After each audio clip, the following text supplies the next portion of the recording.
the first love that we have experienced is the matrix. Jadi dua hal itu ya, pattern dan matrix, dua-duanya adalah yang pertama dalam menciptakan links atau tautan-tautan untuk kita bisa hadir di bumi ini. Jadi kita harus nyari tahu nih, dua hubungan awal yang kita punya ke ibu dan bapak itu ya, yang selanjutnya menentukan tiap hubungan lainnya yang kita punya di hidup ini.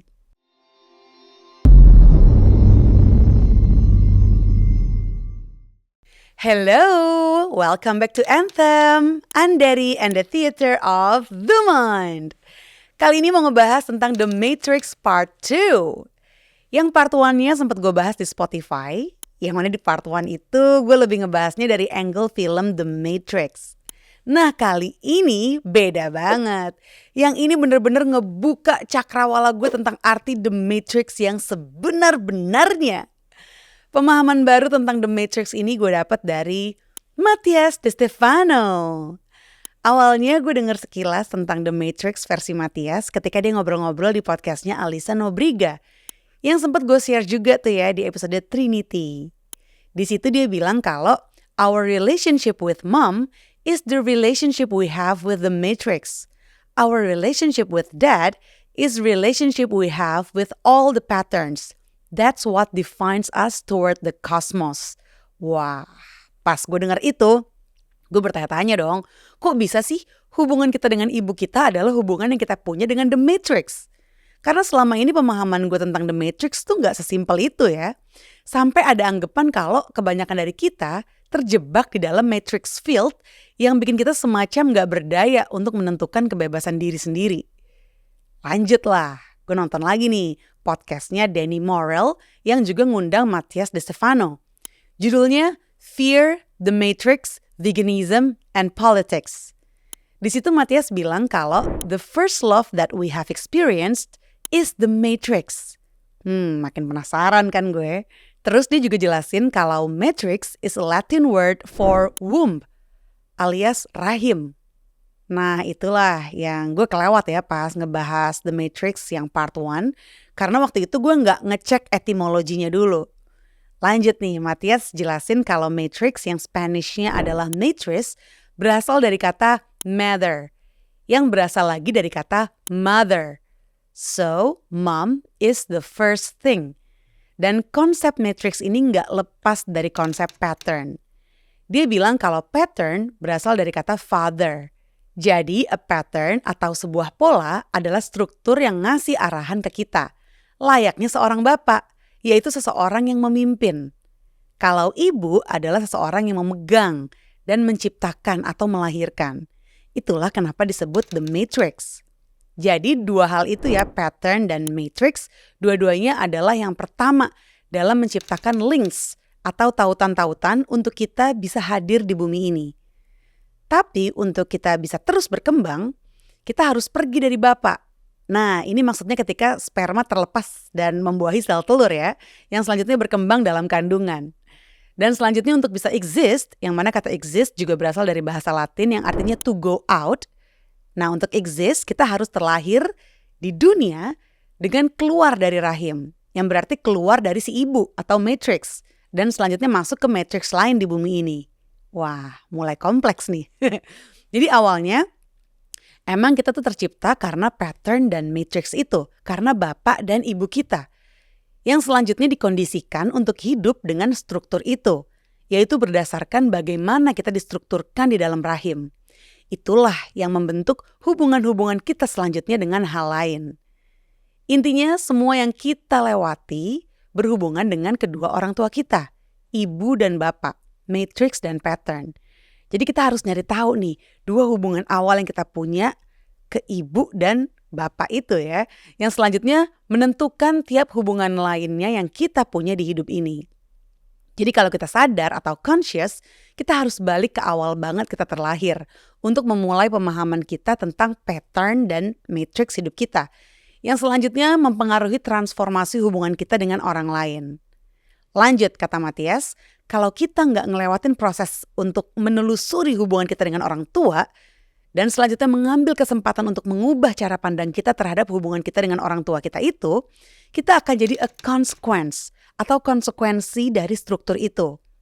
Itulah kenapa katanya banyak orang yang nyari pasangan yang ngingetin mereka sama bapaknya atau ngingetin mereka sama ibunya.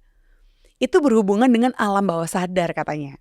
Sesuatu yang bahkan kita nggak pernah pikirin, hanya dikondisikan aja kayak gitu. Lanjut, gue juga lebih menggali lagi nih ya, lebih detail lagi tentang The Matrix versinya Matthias De Stefano lewat video monolognya dari channel Sudharma Yoga Studio. Yang judulnya Matrix and Pattern. Spesifik banget kan tuh judulnya ya. Di situ dia bilang kalau Matrix and Pattern are two most important dualities di hidup kita. Yang pertama, dia ngejelasin tentang pattern dulu nih. Pattern katanya berasal dari bahasa Latin paten atau paterne, yang artinya to protect, the one that protects, yang menjadi cikal bakal kata father, the one that is protecting the group. Pattern berasal dari gagasan tentang sesuatu yang membantu kita bertahan hidup, yang mempersatukan, dengan tujuan untuk membuat semua merasa aman. Alasan kenapa sekarang kita menganggap pattern sebagai pola yang kayaknya susah dilepas, karena emang sepanjang sejarah, semua hal yang kita lakukan adalah untuk melindungi diri kita, untuk merasa aman. Yang selanjutnya membuat kita bisa bertahan hidup atau survive. Jadi kalau kita bilang, gue pengen deh mengubah pola hidup gue, atau gue udah gak bisa lagi nih sama pattern gue yang kayak gini gitu. Gue harus singkirin nih pattern yang kayak gini. Nah, itu biasanya terjadi ketika kita menyadari kalau kita harus maju terus. Harus mentransform diri kita. Harus berubah gitu ya. Supaya bisa terbebas dari apapun itu pola-pola yang lama. Yang kayaknya menghambat perkembangan diri. Pernah gak sih kamu ngerasa kayak gitu? Kalau gue sih bukan lagi ya. Pernah banget. Mungkin sampai sekarang nih. Permasalahannya kata Matthias adalah emang kita tuh nggak bisa begitu aja menyingkirkan pattern itu. Karena pattern emang berguna untuk keadaan tertentu. Ingat aja kalau pattern itu diciptakan untuk sebuah keadaan yang pernah kita lewati. Yang emang berhasil terlewati dengan si pattern atau pola itu. Jadi nggak mungkin untuk kita menyingkirkan sesuatu yang udah kita tahu berguna dengan begitu aja ya. Karena knowledge itu sebenarnya emang berguna untuk keadaan tertentu. Yang bisa kita lakuin menurutnya adalah re-educate pattern itu untuk melakukan hal lain. Yang juga untuk membuktikan kalau kita bisa memakai pattern itu untuk hal yang berbeda. Contoh nih misalnya tiap hari keluarga kita punya kebiasaan untuk makan daging sapi. Hal yang wajar lah di keluarga untuk sehari-hari makan daging. Terus gimana ya cara mengubah pattern itu? Daripada sekedar bilang jangan makan daging. Mendingan ngasih contoh dengan misalnya kita makan ikan gitu. Terus kita makan ikan itu di depan mereka. Yang seakan-akan ikan itu tuh seenak daging sapi gitu. Yang selanjutnya mungkin mereka penasaran. Gimana sih rasanya kok kayaknya enak banget. Dan selanjutnya mengubah mereka satu persatu jadi ikutan makan ikan. Intinya sih proses mengubah pattern itu harus step by step. Itulah yang Matthias maksud dengan re-educate. Nah kalau The Matrix menurutnya nggak bisa tuh pakai cara re-educate. Karena Matrix itu udah menggabungkan segala hal. Semua informasi ada di situ. Jadi susah banget. Bahkan kayaknya tuh menurutnya nggak mungkin tuh untuk bisa mengubahnya. Menurutnya kita biasanya mikir kalau The Matrix adalah sesuatu yang membuat kita kayak tahanan di penjara gitu. Karena emang Matrix adalah sesuatu yang menggabungkan semua informasi dari jaringan through every time and every space. Jadi kita bisa bilang kalau Matrix itu kayak informasi yang menjadikan diri kita seperti ini. Jadi kita emang kayak dikendalikan oleh patterns dari The Matrix. Ini yang bikin kita ngerasa kadang kayak jadi tahanannya The Matrix. Nah menurut Matthias, Matrix bukanlah sesuatu yang hadir hanya di third dimension yang berkaitan dengan orang-orang di bumi ini aja. Ini adalah sesuatu yang ada di berbagai dimensi. Kayak sebuah jaringan vibrasi yang menyimpan semua informasi di seluruh kosmos. Wow. Jadi intinya, The Matrix adalah sesuatu yang bisa dibilang kayak subconscious atau alam bawah sadar yang menjadikan kita itu diri kita. Bahkan ketika kita nggak mau untuk jadi diri kita. Nah, dua konsep ini ya, pattern dan matrix, terkesan tuh bertolak belakang. Tapi sebenarnya melakukan hal yang sama ke kita, yang mengkondisikan diri kita. Karena pattern menunjukkan ke kita bagaimana kita bertindak dan kemana kita harus menuju. Dan matrix semacam bilang ke kita kalau kita nggak bisa ngelakuin apapun selain si pattern-pattern itu. Gabungan antara konsep pattern dan matrix ini kayak sebuah tisu katanya atau jaringan yang terbuat dari berbagai aliran atau jalur. Dan tiap aliran atau jalurnya adalah pattern. Dan sebuah matrix terbuat dari miliaran pattern.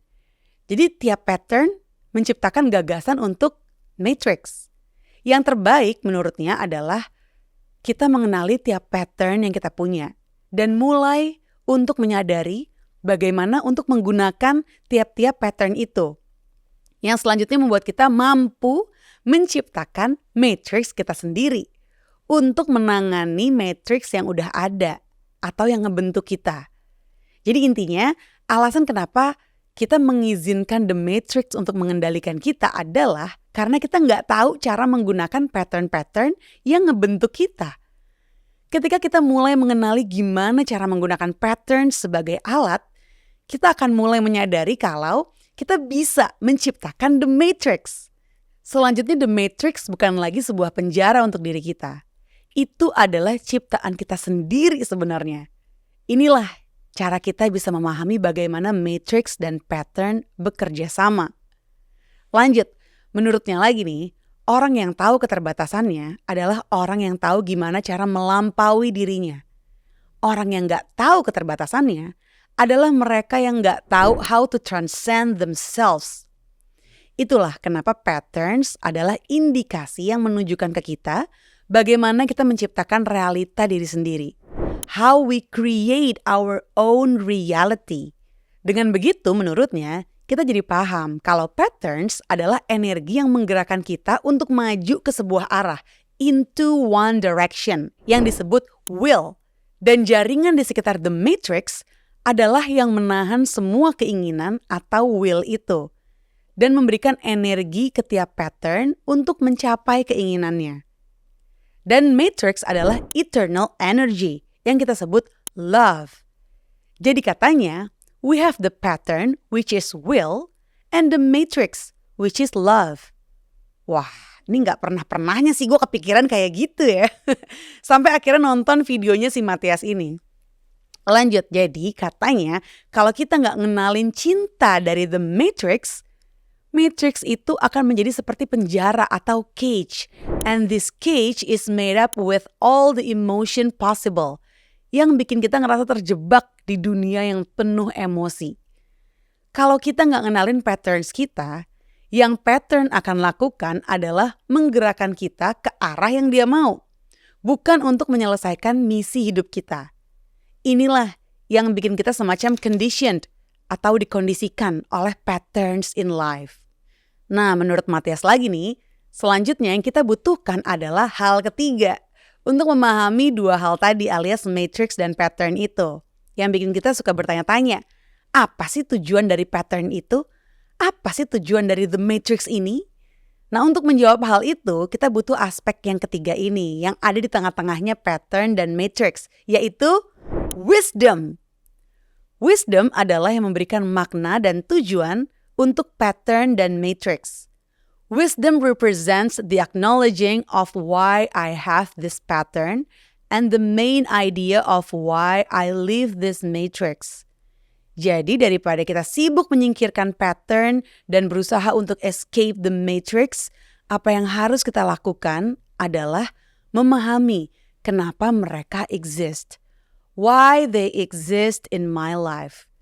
Kalau kita mampu menjawab atau bertanya ke diri kita sendiri, kenapa, untuk apa, dari mana, kita baru bisa mulai mengenali dan menyadari the wisdom of the pattern and the matrix. Dan itulah tugas kita sepanjang hidup. Katanya begitu. Wow. Terus katanya lagi nih, the reason why they are so important is because patterns and matrix are the ones created our history from the past, present, and the future. All is part of the same systems. The matrix yang orang-orang sering salahkan karena udah menjerat kita lah, menjebak, mengendalikan dan sebagainya itu sebenarnya menyerap sistem dan informasi dari kita-kita juga. Sistem yang ada di dalam matrix persis kayak informasi yang kita upload atau unggah ke matrix itu sendiri. Jadi, we're in charge sebenarnya. Katanya, the matrix is just a system of networks absorbing data. Kalau kita memberikan data yang sama terus, the matrix-nya juga akan sama aja. Jadi sekali lagi kita punya andil untuk menentukan matrix hidup kita dengan mengubah informasi yang kita upload. Bayangin aja katanya, the matrix itu kayak internet. Kalau semua orang upload info-info negatif ke dalamnya, ketika kita googling dan nyari informasi, yang kita dapat ya info-info negatif itu. Wah, seru banget nih ya. Kalau ada penggambarannya gini gue jadi lebih paham. Nah, menurut gue ini informasi yang penting banget sih ya buat kamu yang aware sama proses transformasi diri. Ketika kita lagi berproses untuk tumbuh dan ngerasa ada hambatan, harus banget tuh kayaknya untuk bikin list pertanyaan tentang diri sendiri. Yang mungkin selama ini kurang dikaitkan dengan orang tua kita yang mengawali pattern dan matrix hidup kita.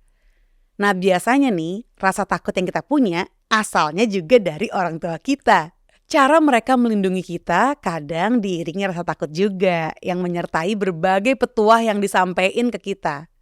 Matias juga bilang kalau orang-orang yang sangat cinta sama kita adalah orang yang akan banyak ngasih rasa takut ke kita.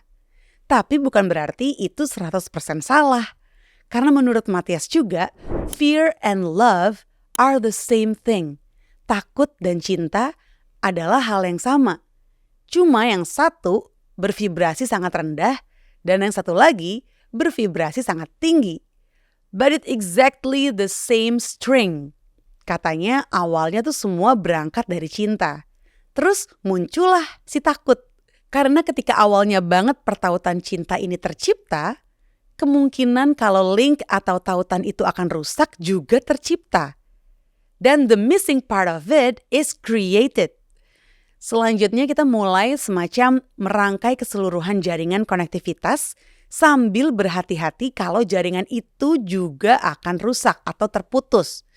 Dan itulah struktur yang konstan dari universe kita yang terdiri dari tautan-tautan atau hubungan-hubungan, tapi ada juga kehati-hatian kalau itu akan terputus. Semacam be aware you might disconnect or you might lose a part of it. And so fear became a way of evolution. Kita hadir di sini juga karena rasa takut itu katanya. Karena kita terus mencoba semampu kita untuk terus terhubung. Dan yang terjadi selanjutnya adalah si rasa takut ini menciptakan struktur yang kaku atau rigid structures that we called pattern. Jadi pattern itu merupakan sebuah ketakutan untuk melindungi kita. Yang juga menjaga kita untuk bisa berkembang. Kayak semacam, don't break it, because you can die if you break it. Nah, selanjutnya terutama ketika udah di fase dewasa nih menurut gue, si rasa takut itu jugalah yang menghambat kita untuk expand. Kata Matias, in order to expand, you have to release something of you in order to become something different. That's the moment when you are trying to transform yourself. But all the pattern of fears says, hey, be careful. Nah, tapi apa nih yang akan terjadi kalau kita nggak nemuin bagian lain dari diri kita dengan cara expand itu? Ya, kita bisa berhenti existing. Katanya gitu. Wow. Jadi kalau nggak expand, kita bisa berhenti hadir. Bisa berhenti exist. Kayaknya emang harus bikin episode khusus nih ya untuk ngebahas gimana caranya mentransform rasa takut menjadi rasa cinta. Semacam harus pakai jurus alkemi sih menurut gue ya. Wah, nggak nyangka nih ternyata pembahasan The Matrix kali ini ngasih pemahaman lebih dalam lagi tentang salah satu konsep favorit gue, yaitu we create our own reality. Create our own reality ternyata bukan sekedar proses menciptakan realita kita sendiri dengan mengendalikan apa yang kita pikirkan, apa yang kita rasakan, dan apa yang kita lakukan. Tapi juga harus dengan melewati proses mendalami pemahaman tentang orang tua kita. Dan bagaimana hubungan kita dengan mereka. Father and mother, pattern and matrix. Walaupun bokap nyokap gue udah meninggal dunia ya. Tapi gue tetap semangat untuk menelusuri apa saja batasan-batasan pemikiran, perasaan, dan tindakan gue yang mungkin selama ini terwarisi dari atau berhubungan dengan mereka. Ya mungkin selama ini sebenarnya menjadi tanda tanya besar ya, yang gak gue sadarin. Bolehlah dimulai dari bikin list pertanyaan tentang apa aja yang selama ini mengganjal atau bikin gemes karena berpotensi atau memang yang sebenarnya menghambat proses transformasi kita untuk expand. So let's continue the self-work. Dan yang penting juga harus diingat terus ya, kalau kunci utama untuk mengurai pattern dan matrix kita adalah dengan wisdom. Untuk bisa benar-benar paham arti dan tujuan si pattern dan matrix ini. Oke lah, segitu dulu pembahasan di Anthem tentang Mama Matrix dan Papa Pattern. Semoga ada kesempatan lagi untuk ngebahas lebih dalam tentang The Matrix yang gak terlepas dari patterns ini. Kalau ada komen seputar Matrix dan Patterns, boleh banget share di kolom komen ya. Thank you all for watching and see you again on the next episode of Anthem, Andari and the Theater of the Mind. Bye!